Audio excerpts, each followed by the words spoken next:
Hello, I'm Dave Andrea, principal with Plant Moran, and I'm in charge of our Supplier Relations Analytics Group, which publishes the Working Relations Index every year.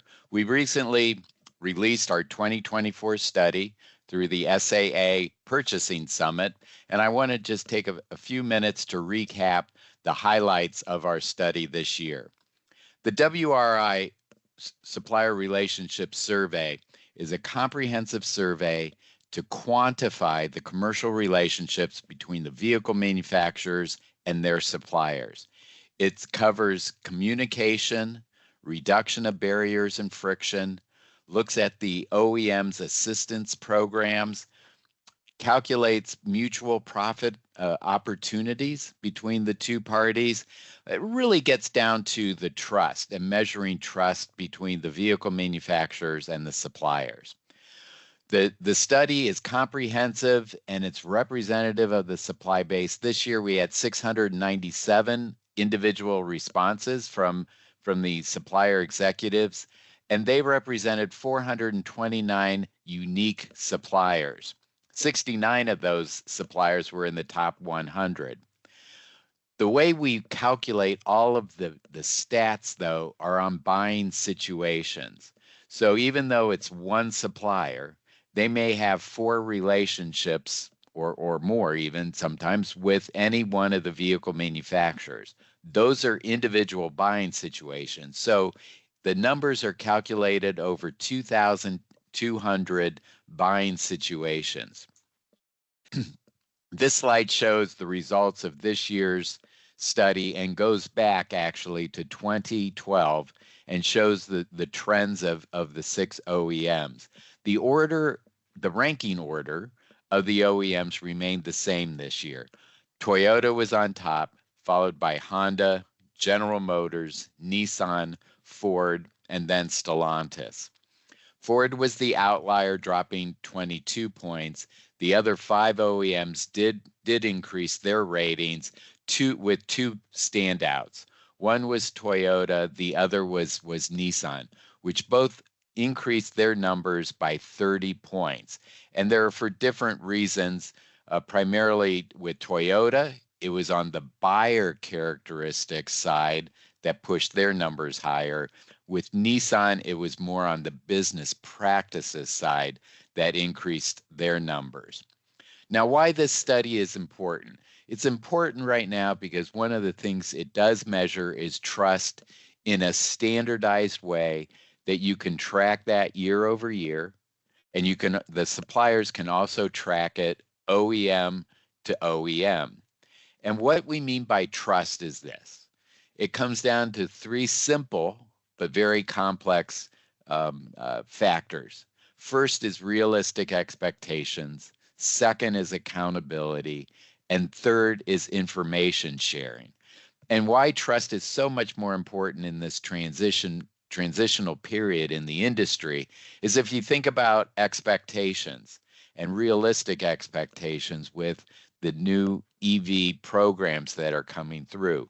What we're talking about in the industry, what came out very clearly in the comments, is that the suppliers are looking for different and new purchasing terms and conditions and contractual relationships to be able to adapt to the new risks and the new costs of the future automotive industry.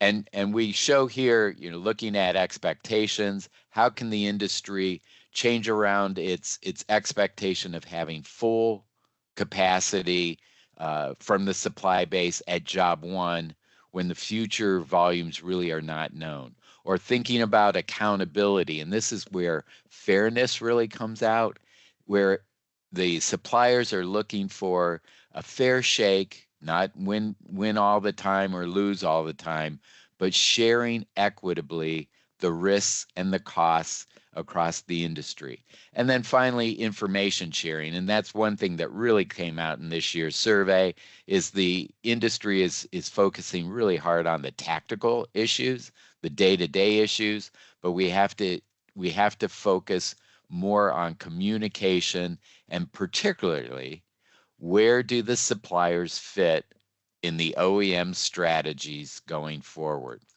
We ask a wide range of detailed questions.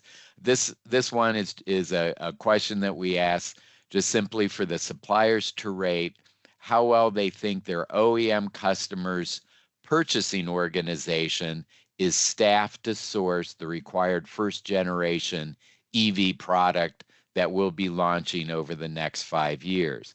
It's interesting here that GM actually is rated the highest of all the 6 OEMs as being best prepared for the sourcing of EV programs. Their numbers actually dropped a little bit last year, but they still remain in first. What we do see is that Toyota increased dramatically last year in their numbers, and that's where I go back to they were their increase, their 30-point increase was really driven by by buyer characteristics communicating their EV strategy, which was better articulated through 2023. So let's just wrap up real quick and reflections from the 2024 survey. At a corporate level, I come back to that despite all the market and economic disruptions in the industry here, OEMs are able to enhance their supplier relationships. There's 2 tiers that are emerging in the industry. There's the top tier with Toyota, Honda, and General Motors. There's the bottom tier with Ford and Stellantis. And Nissan is really showing a concerted effort by its top leadership to improve its relationships. And we can see that they're breaking out and trying to break into that first tier. But there's also tactical issues that the industry is taking on, and that's really to offset the types of materials and other types of cost inflation and supply chain disruptions. But there is this very important strategic piece of the industry right now. And communication is very important, but what the suppliers now are looking at is not just the frequency of the communication, but the quality of that communication, really for them to better understand where does their product and where does their company fit in the OEM's future strategy. So at the industry level, then what we're looking at is that the buyer characteristics in terms of how well that supplier's buyers and returning phone calls and following up and resolving pricing disputes and tooling disputes and the like, we see that tapping out. And from the standpoint that when you think about the risks of all the electrification going on in the industry now, there's only so much an individual can do. So we're focusing the attention right now on looking at the business practices in the industry, and we're working with the vehicle manufacturers and the suppliers to push those forward, because the suppliers are at a point where they are starting to allocate precious resources to those customers that they think are their customers of choice. And that's where a shakeout will start to happen in the industry. And we think that the OEMs with the new purchasing models and flexibility to deal with the equitable sharing of risk and costs will be those OEMs that will win out in the future. So that was a very quick recap of a very complex and comprehensive survey. If you want to have any follow-up, please reach out to me, Dave Andrea at plantemoran.com. Thank you.